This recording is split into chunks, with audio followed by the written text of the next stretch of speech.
महाराष्ट्राचा आवाज, आपल्या हक्काचा। बदलापुरातील सोनिवली आदिवासी वाडीत जुलाब आणि उलट्यांमुळे 2 वर्षाच्या मुलीचा मृत्यू झाल्याचा धक्कादायक प्रकार समोर आलाय।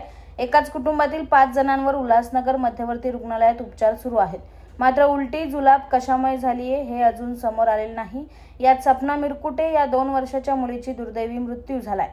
तर घरातील 5 जणांना हाच त्रास झाल्याने त्यांना बदलापूर पालिकेच्या आशा सेविका आणि समाजसेवकांनी तात्काळ रुग्णालयात दाखल केलं। ही माहिती पालिकेला मिळाल्यानंतर त्याने आदिवासी वाडीत मेडिकल कॅम्प घेत गावकऱ्यांची तपासणी केली। मिरकुटे कुटुंब त्रास होणाऱ्यांना करणी झाली असा संशय व्यक्त करीत असल्याने रुग्णालयात दाखल करत नव्हते। मात्र आशा सेविका आणि किशोर मेहर यांनी त्यांना समजवल्याने ते रुग्णालयात दाखल करायला तयार झाले। त्रास बिरास आधीवर काहीच नाही झाला ना, नंतर त्रास तर झाला। मग तिथून लगेच दवाखान्यात काढले ना पोरांनी, घेतला नाही पुढे दवाखान्यात पण ते बोलतो पुढे पाठवला, पुढे घेतला पुढे पण नाही हॉस्पिटल मध्ये। तिथून वापस मग मुलीला आणलं। एक मुलीला कसा घेऊन जा तिथे ठेवायचा कसा काय, तसा इकडे घेऊन आलो असं। मुलगी वारली? हा, ती वारली। काय होत होतं तिला, काय काय त्रास होत? जुलाब होत होता, फक्त जुलाब होत होता तेवढाच, उलटी बिलटी काय नाही तिला। वारलेल्या त्या मुलीचं नाव काय? सपना। किती वर्षाची होती? 3 वर्षाची। काय खाण्यात बिण्यात काय आला होता? काहीच नाही, काय नाही, पाण्यामध्ये नाही, काय कशामध्ये नाही। किती जणांना त्रास झाला? आता किती जण ऍडमिट आहेत? आता 5 जण ऍडमिट आहेत दवाखान्यात। कुठल्या दवाखान्यात आहेत ते? सेंटर मध्ये। काय नाव तुमचं?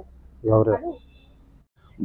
जेव्हा मला आशाताईंचा फोन आला रात्री 9च्या आसपास का आपल्या आदिवासी वाडीमध्ये गौऱ्या हेलम याच्या मुली 2.5 वर्षाची मुलगी मयत झालेली आहे आणि ती मयत झाली आहे। परंतु दुसरी मुलगी आणि घरात पण काही मुलं आहेत का ज्यांची तब्येत अत्यंत नाजूक झालेली आहे, तर त्यांना हॉस्पिटलमध्ये आपल्याला न्यायचं आहे, पण ते सध्या सहकार्य करत नाही आहेत। तर मी आणि आशाताई यांनी गौऱ्या हेलम याला भरपूर समजवलं का ही मुलगी मयत झालेली आहे, तिला आपण तिचे कार्य तू व्यवस्थित पार पाड, पण या दुसऱ्या मुलींना आपण घेऊन लगेचच उल्हासनगरला हॉस्पिटलमध्ये ॲडमिट करू।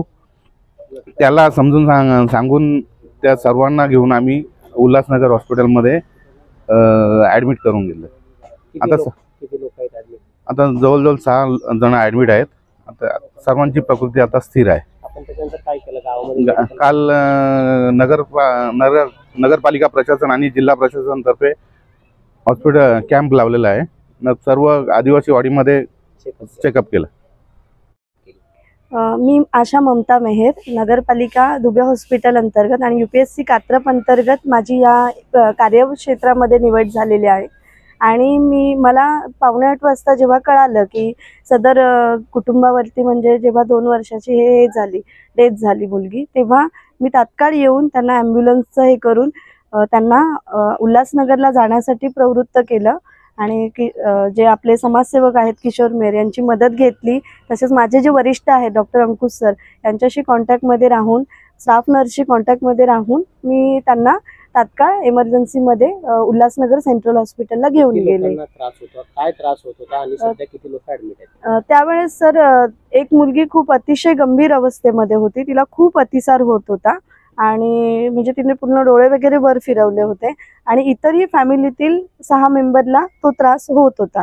त्यामुळे मी सर्व फॅमिलीला एकूण 10 जणांना घेऊन डायरेक्टली तिकडे शिफ्ट केलं आणि त्यांनीही सुद्धा सेंट्रलवाल्यांनी 10 जणांना तिथे घेतलं।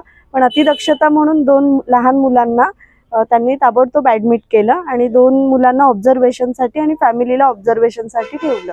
आता काय परिस्थिती आहे मुलांची? क्रिटिकल कंडिशन आहे, याच्यामध्ये कोणाचा डेथ झाला? 2 वर्षाच्या मुलीचा घरीच डेथ झाला होता सर। आणि जी 4.5 वर्षाची मुलगी जी अतिशय सिरियस होती तिला आपण तिथे ॲडमिट केलं आणि तिची थोडी परिस्थिती आता सुधारली असं ऐकिवात आहे। ॲक्च्युली मी सुद्धा स्वतः गेलेली नाही, पण वरिष्ठांनी असं कळवलेलं आहे आणि बाकीची मुलंही सध्या फॅमिली मेंबरने सांगितल्यानुसार ते व्यवस्थित आहेत। आता सध्या 6 जण तिकडे आहेत प्रत्येक। कशामुळे झालं असावं, काय प्राथमिक अंदाज आहे तुम्हाला? डॉक्टरांशी बोलणं झालंय? नाही सर, तसा प्राथमिक अंदाज नाही मी देऊ शकत आहे, पण म्हणजे फक्त जुलाब आणि उलटी होत होती एवढंच कारण मला कळालं, बाकी मी काही सांगू नाही शकत। तुमच्या परिसरातील काही घडामोडी किंवा समस्या असतील तर आमच्या वृत्तवाहिनीला संपर्क करा आणि तसेच सतत अपडेट राहण्यासाठी आमच्या वृत्तवाहिनीला सबस्क्राईब करा आणि बेल आयकॉन दाबायला विसरू नका.